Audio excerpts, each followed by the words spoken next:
찬송가 204장 같이 찬양하시겠습니다. 찬송가 204장 예수로 나의 구주 삼고 찬양하시겠습니다. 찬송가 204장입니다.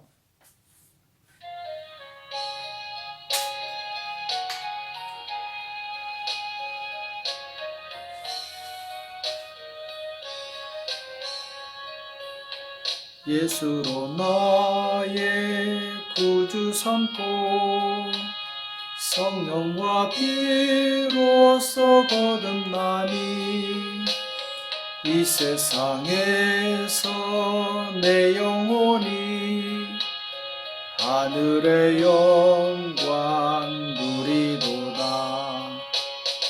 이것이 나의 간증이요 이것이 나의 찬송일세.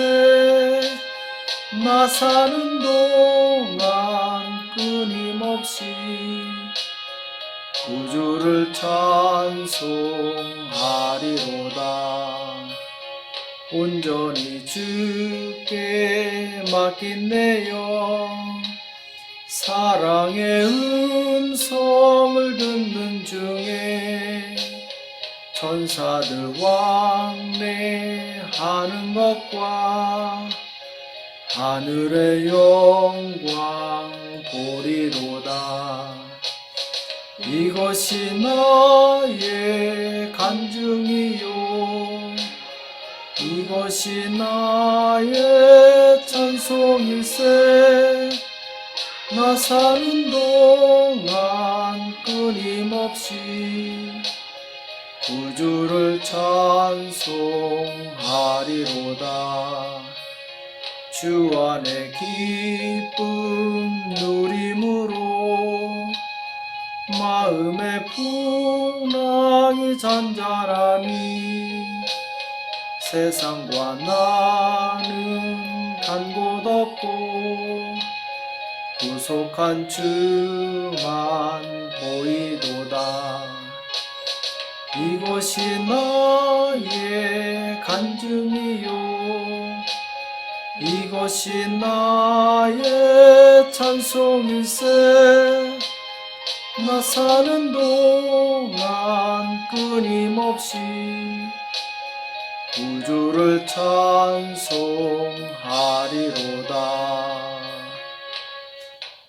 아멘.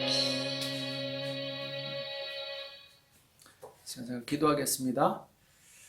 살아계신 하나님 아버지, 이 새벽에 저희들을 불러주시고 하나님 앞에 나올 수 있도록 은혜 주심을 감사합니다. 날마다 우리를 말씀으로 가르쳐 주시옵시고 말씀 가운데 하나님의 뜻을 깨달아 하나님의 뜻대로 살 수 있도록 인도하여 주시옵소서. 이 새벽에 우리 주시는 말씀을 듣기 원하오니 주님 말씀하여 주시옵시고 깨닫는 은혜가 있도록 도와주시옵소서. 감사하며 예수님의 이름으로 간절히 기도합나이다. 아멘. 우리 하나님의 말씀 사무엘하 6장 3절에서 8절 말씀 보겠습니다. 사무엘하 6장 3절에서 8절입니다. 사무엘하 6장 3절에서 8절까지 말씀을 같이 한 목소리로 합독하도록 하겠습니다. 같이 읽겠습니다. 시작. 저희가 하나님의 궤를 새 수레에 싣고 산에 있는 아비나답의 집에서 나오는데 아비나답의 아들 우사와 아요가 그 새 수레를 모니라. 저희가 산에 있는 아비나답의 집에서 하나님의 궤를 싣고 나올 때에 아유는 궤 앞에서 행하고 다윗과 이스라엘 온 족속이 잣나무로 만든 여러 가지 악기와 수금과 비파와 소구와 양금과 제금으로 여호와 앞에서 주악하더라.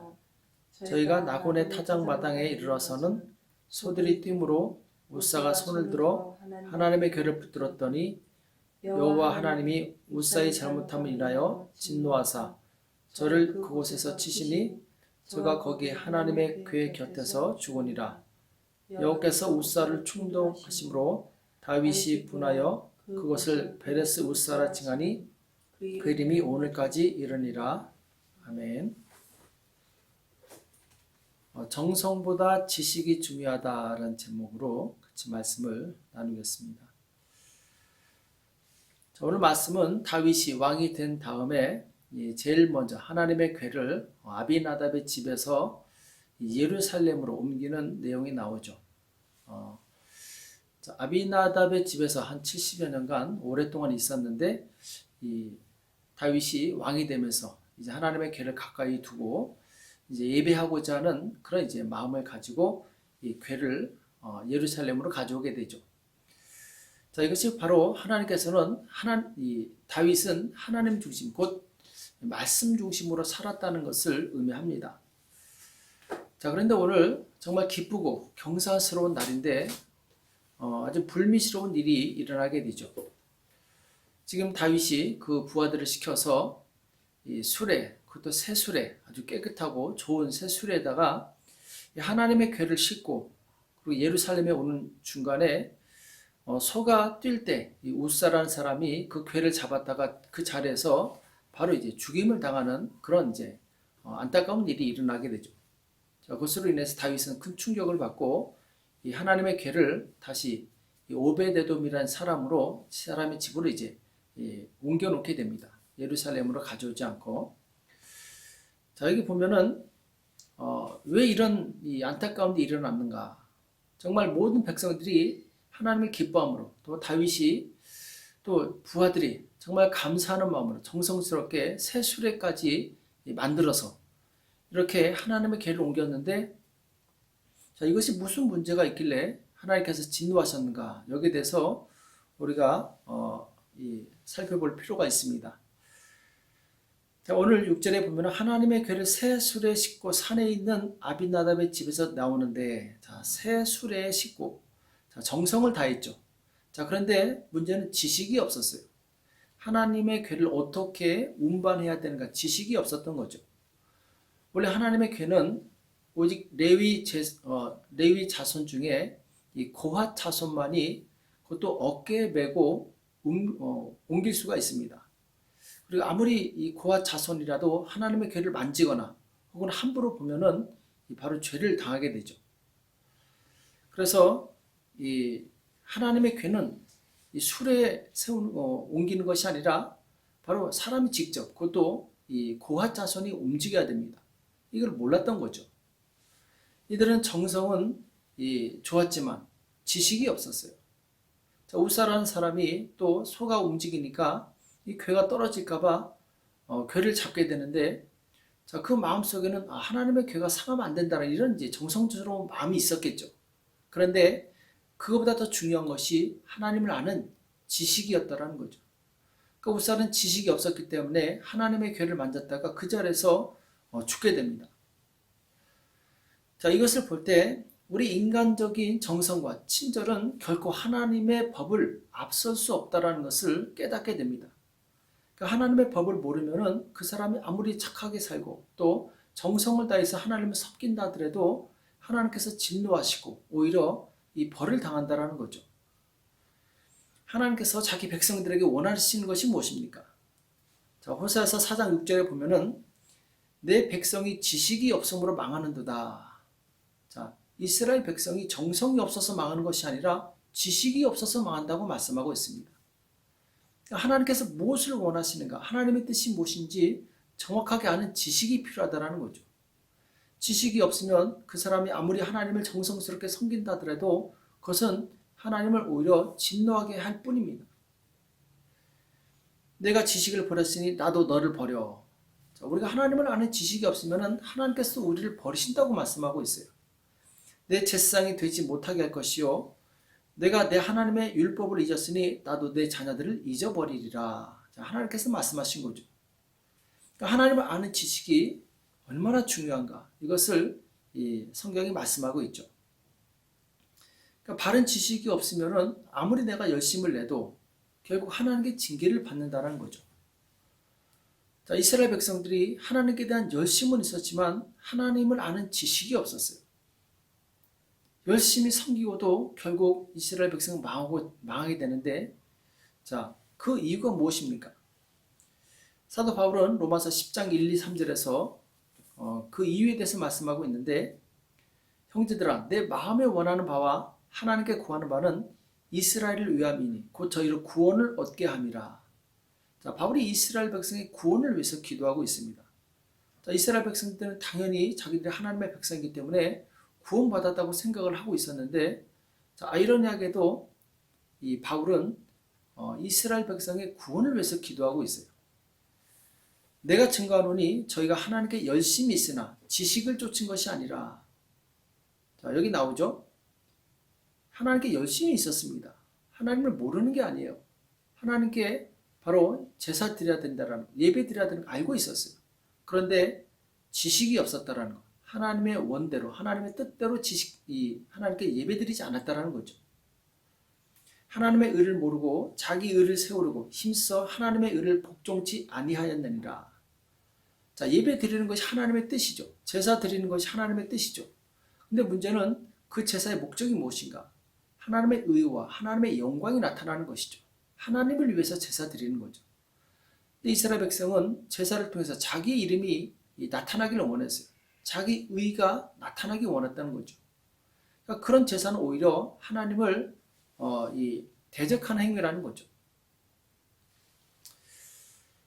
우리는 우리의 모든 의를 내려놓고 하나님께서 무엇을 기뻐하시는가, 여기에 초점을 맞춰야 됩니다. 잠언서 19장 2절을 보면은 지식 없는 소원은 선치 못하고 발이 급한 사람은 그릇하느니라, 이렇게 말씀하고 있어요. 지식이 없는 소원은 선치 못하고, 내가 하나님께 무엇을 기도한다 했을 때 그것이 하나님의 뜻에 맞아야 됩니다. 그렇지 않으면 선하지 못하다, 합당치 못하다고 이 성경은 말씀하고 있죠. 신약시대도 보면은, 자, 예수님의 수제자 베드로, 정말 예수님을 사랑했던 사람이죠. 예수님 가장 가까이 있던 사람이죠. 그런데 이 마태복음 16장 23절에 보면은 예수님께서 베드로에게 사단아 내 뒤로 물러가라, 너는 나를 넘어지게 하는 자들아, 이렇게 책망하시는 내용이 나와요. 그 배경은 우리가 잘 아는 것처럼 예수님께서 이제 곧 십자가에서 죽으신다는 얘기를 듣고, 이 베드로는 충성심에서 정말 스승님을 사랑하는 마음에서 죽으시면 안 됩니다, 이렇게 했더니 예수님께서 사단아 물러가라, 이렇게 말씀하신 거죠. 자, 왜 그러냐면은 예수님께서 말씀하셨죠. 내가 하나님의 일을 생각지 아니하고 도리어 사람의 일을 생각하는도다. 자, 베드로는 인간적인 정성, 인간적인 도덕률에 따라서 예수님께서 죽으시면 안 된다고 말한 거죠. 근데 우리 일반적인 상식으로는 맞는 말이죠. 스승이 돌아가신다는데 여기에 대해서 아무 반응하지 않을 그런 제자가 누가 있겠습니까? 자, 그런데 문제는 베드로가 하나님의 뜻을 알지 못하고 자기 생각대로, 자기 정성대로 바로 얘기했다라는 거죠.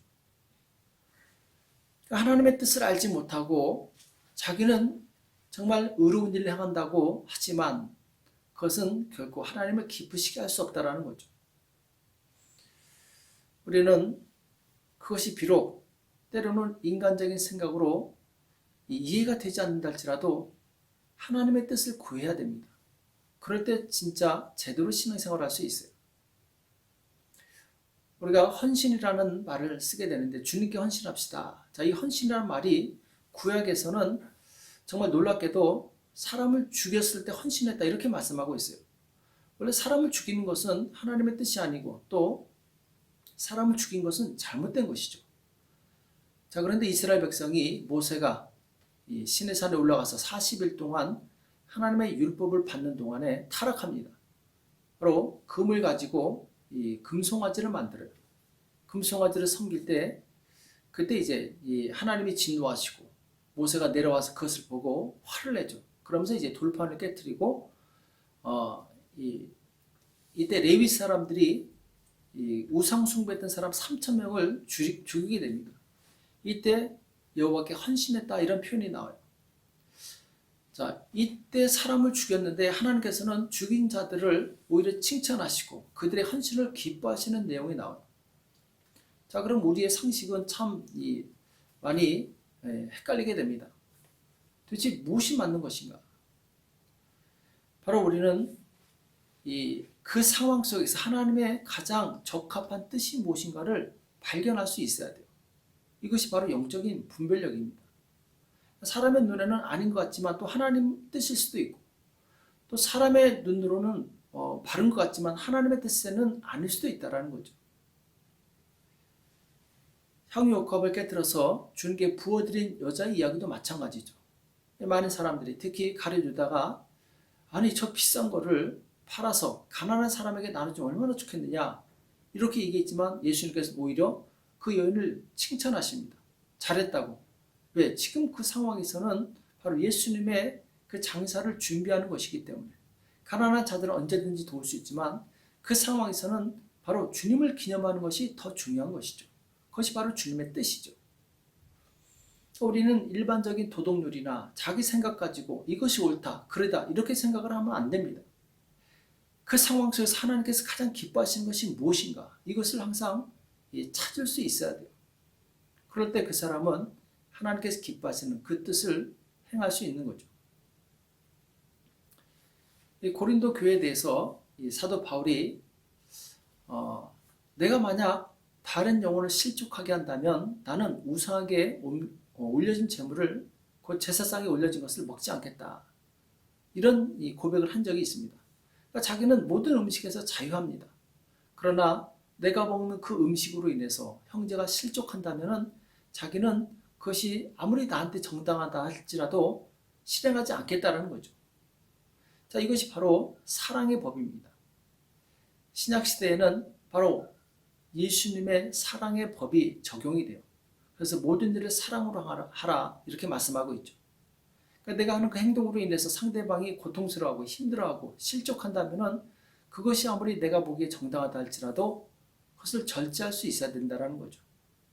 그래서 성령의 열매 중에 마지막 열매가 절제입니다. 우리는 지금 혼탁한 시대에 살고 있습니다.